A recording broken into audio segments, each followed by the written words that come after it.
The Constitution lists your rights, but one amendment exists to tell you the list is not complete, and if you treat it like it is, you've misunderstood it.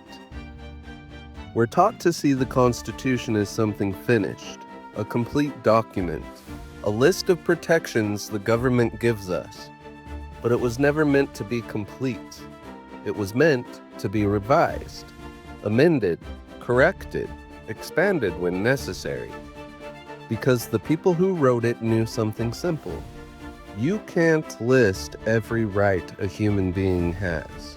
And that created a problem, because the moment you start writing rights down, you create an illusion that the list is the source, that what isn't written doesn't exist. Alexander Hamilton warned about this. If you list rights, people will begin to assume the government controls everything else, that silence is permission. James Madison understood the danger, but he also understood the reality. People wanted a Bill of Rights, so he didn't just add protections. He built a system that could correct itself. Amendments, not additions to a finished document, but revisions to an unfinished one. And at the center of that idea is the Ninth Amendment. The enumeration in the Constitution of certain rights shall not be construed to deny or disparage others retained by the people. That's not just law. That's humility. The list isn't the point. The intent is why some rights were written and why most were not. Because they knew the list would never be complete. New systems rarely arrive fully formed. They begin as corrections, written in the margins of the old one.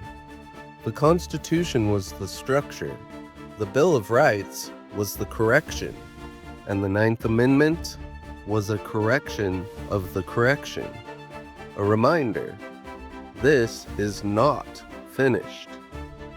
That's why some of the most important rights people argue about today aren't written anywhere in the Constitution, not because they don't exist, but because they were never meant to be confined to a list. Privacy, autonomy, the ability to direct your own life. These aren't new rights. They're old ones we're still learning how to recognize. Look at the pattern. The government cannot enter your home without cause, force your voice against yourself, cross into your space without justification. Individually, they look like rules. Together, they draw a boundary between the individual and power. If rights only exist when they're written down, they don't belong to you. They belong to whoever decides what gets written. The Ninth Amendment rejects that. It admits something most systems won't. We don't know everything, and we never will. The most dangerous illusion in any system is the belief that it's finished. The Ninth Amendment is the founders admitting it never will be.